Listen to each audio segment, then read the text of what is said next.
Brother, pahingi nga pa ako ng toothpick. So, brother, oh. Ano pa naman to, Brad, na binigay mo sa akin toothpick? Ba't bali?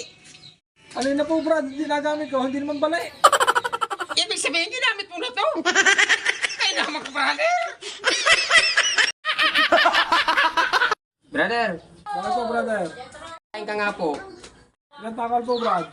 Kahit 4 na baso lang, brother, pwede na po yun.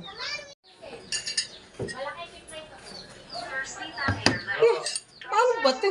Brother, Bakit po, bro? halika nga. Ano ginawa mo? Yan nga po, 4 na baso.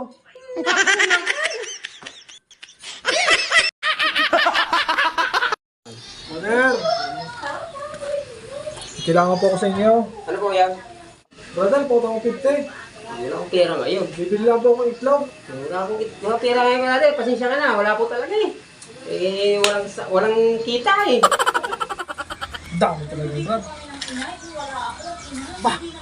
Itlog pala, aray! Ano nga po ko?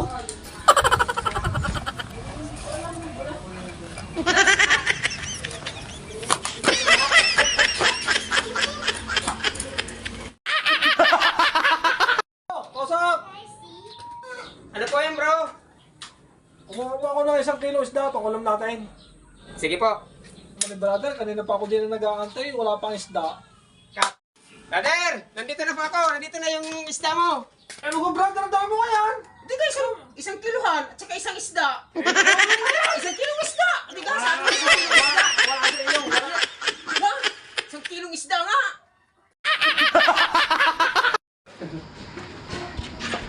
Brother, order ka diyan. Nilibre kita. Sigurado ko, Brad? Oo. Baby mo ako? Siyempre. Oh. Kaibigan kita. Dali. Parang luluko mo lang ako. Nilibre nga kita. Sige, salamat ha. Hey, ako bahala. Sagot kita. Sabi na order ka diyan. Oh, ito. Mayari ka ang order niya, oh. Bro, sarap ng kain mo, ah. Ano talaga? Abot ako ng itlog. Ma'am, mukhang mapira, oh. Inasal pa, eh. Sarap bro na kain ko ha. Nabusog ako.